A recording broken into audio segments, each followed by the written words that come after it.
안녕하십니까. 법무빈지구의 하성원 변호사입니다. 지난번 동영상에서 말씀드린 대로 오늘부터 상가임대차보호법의 내용에 대해서 설명해 보도록 하겠습니다. 상가임대차보호법이 담고 있는 내용은 여러 가지가 있죠. 그 내용으로 보면 어떤 임대차 계약을 보호해 주실 거냐의 문제인 상가임대차보호법의 적용 범위에 대한 문제가 있고, 조항이 있고, 임차인이 건물주에게 대항할 수 있는 대항력을 갖출 수 있는 요건들은 어떤 것인가에 대한 문제, 임대보증금 회수에 관한 사항, 임차 등기 명령제도 여러 가지가 있습니다. 그런데 현재 유튜브를 시청하시는 임차인, 임대인 분들이 가장 궁금해하는 부분은 임대차 계약이 체결되면 임차인들은 내가 과연 몇 년 동안 장사를 할 수 있는가 하는 문제와, 내가 권리금을 주고 점포를 인수하면 나중에 권리금을 받고 점포를 팔 수 있는 권리가 있는 것인가, 팔 수 있는가의 문제와 권리가 있는 것인가의 문제는 좀 차원이 다른 문제죠. 이런 문제들이라고 저는 생각하고 있습니다. 그래서 먼저 임대차 계약 갱신조항과 이 갱신조항의 문제는 언제까지 계속 내가 여기에서 해당 건물을 점포를 임차해서 사용할 수 있느냐의 문제, 그리고 권리금 회수에 관한 조항을 먼저 설명하고, 그 다음에 임대차 보호법이 어떻게 어느 범위까지 적용되느냐 하는 문제, 보증금 회수에 관한 사항, 이런 것들을 하나하나 설명해 나가는 순서로 진행해 볼까 합니다. 이번 회차에서는 임차인이 목적물을 얼마 동안 사용할 수 있는가의 문제에 대해서 먼저 설명해 보도록 하겠습니다. 이 이야기는 반대로 임대인 입장에서는 내가 언제까지 임차인에게 임대를 해줘야만 하는가의 문제랑 맥을 같이 하는 내용인 것이죠.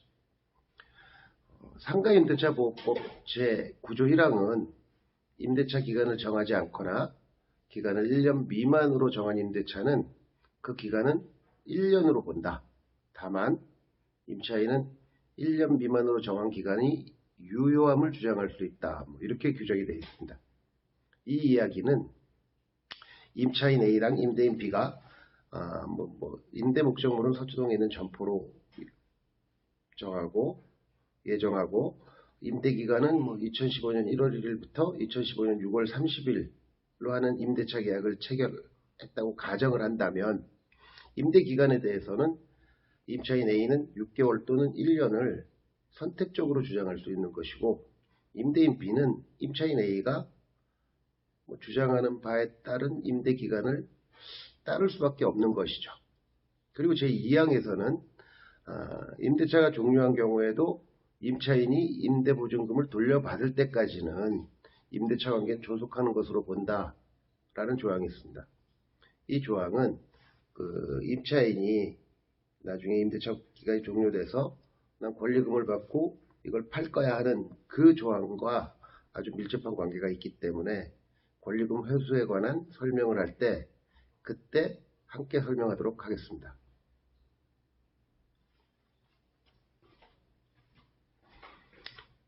이렇게 임차인 A와 임대인 B가 임대차 계약을 체결하면 임대 기간이 종료될 즈음에 임차인 A에게는 갱신청구권이라는 게 생깁니다. 그 갱신청구권이 어떤 내용이냐 하면, 임대차 기간이 종료될 즈음에, 그러니까 법상으로는 종료 6개월 전부터 1개월 전 사이에 임차인 A가 임대인 B에게 임대차 계약 다시 체결해줘 라고 요구할 수 있는 권리인 것입니다.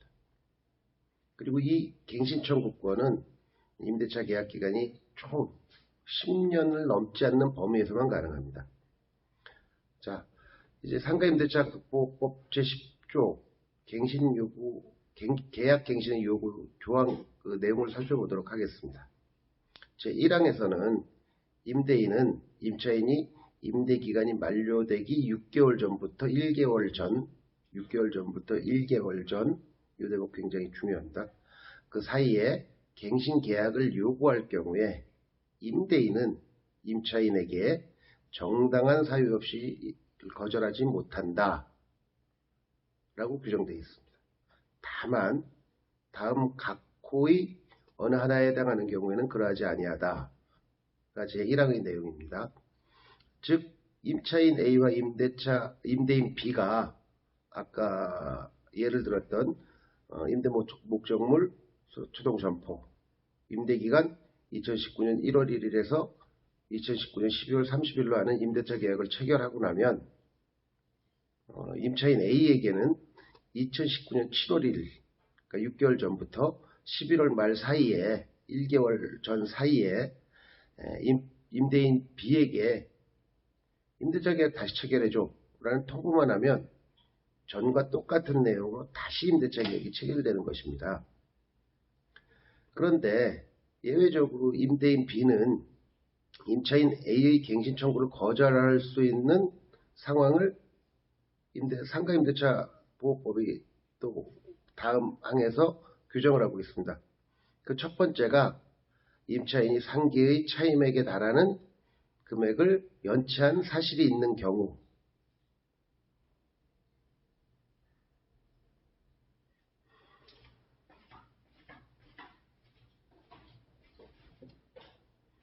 임차인이 거짓이나 그 밖에 부정한 방법으로 임대차 계약을 체결한 경우, 서로 합의해서 임대인이 임차인에게 상당한 보상을 제공한 경우, 임차인이 임대인의 동의 없이 전대를 한 경우, 임차인이 임차한 건물의 전부 또는 일부를 고의 또는 중대한 과실, 경과실은 제외하는 거죠. 과실로 파손한 경우, 임대차 목적물이 멸실된 경우, 앞에 1호에서 5호까지는 조문을 보시면 다 아는 내용일 거고, 그 부분에 대해서는 익히 여러분들도 잘 알고 계시기 때문에 추가의 설명은 필요 없을 것 같습니다. 이제 7호에 나오는 내용이 매우 중요한데, 노후된 상가 건물을 가지고 계시는 분들이나 노후 건물의 일부를 임차해서 점포를 운영하시는 분들한테 아주 중요한 조항이죠.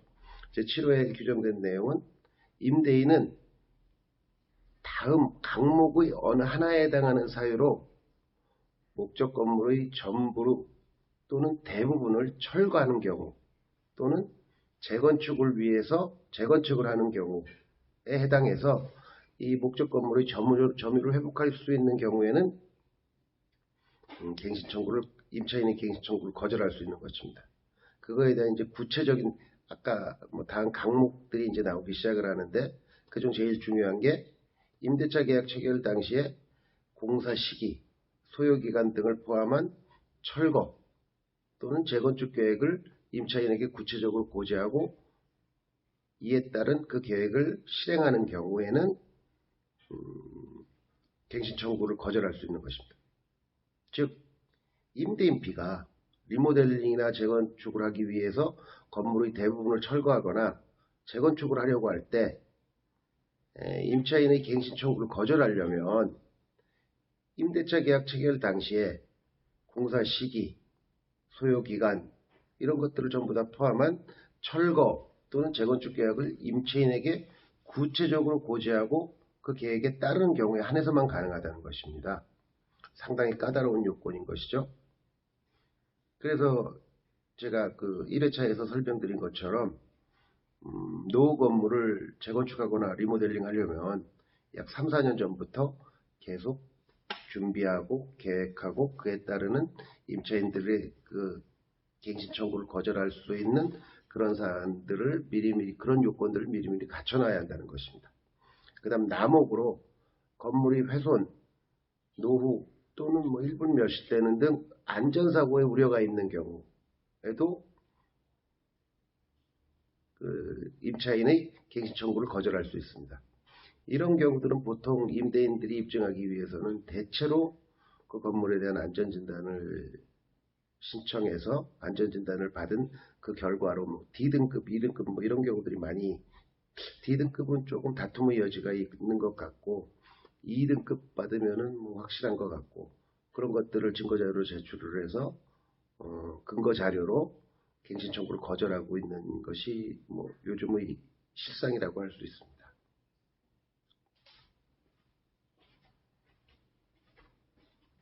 그리고 다목은 다른 법령에 따라 철거 또는 재건축이 이루어지는 경우라고 규정하고 있는데 이 부분에는 크게 설명드릴 내용은 없는 것 같습니다.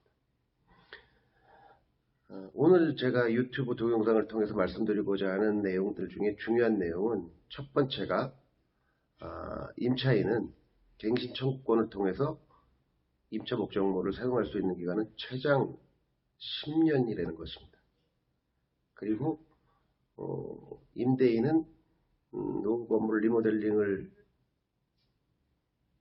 재건축하려고 할 때 반드시 공사 계획 시작하기 한 3, 4년 전부터는 임대차 계약을 체결하면서 계약서에 임대차 계약 체결 당시의 그걸 재건축하는 공사 시기, 소요 기간 등을 포함한 그 철거 계획들을 충분히 알려야 한다는 내용인 것입니다. 그리고 임차인의 입장에서 갱신 청구를 하는데 필요한 갱신 청구를 할 수 있는 기간은 임대차 기간 만료 6개월에서 1개월 전까지라는 점인 것입니다. 이거 반드시 기억하셔야 될 내용인 것 같습니다. 오늘 동영상도 여기서 줄여볼까 합니다. 다음 회차의 내용은 오늘 설명한 갱신 청구에 있어서 조금 미진한 부분이 있다면 그 부분하고 또 묵시의 갱신이라는 조항, 아무 의사표시를 안 했을 때 어떠한 방법으로 갱신 청구가 임대차 계약이 갱신되는가 하는 문제에 대해서 설명하고자 합니다. 봐주셔서 감사합니다.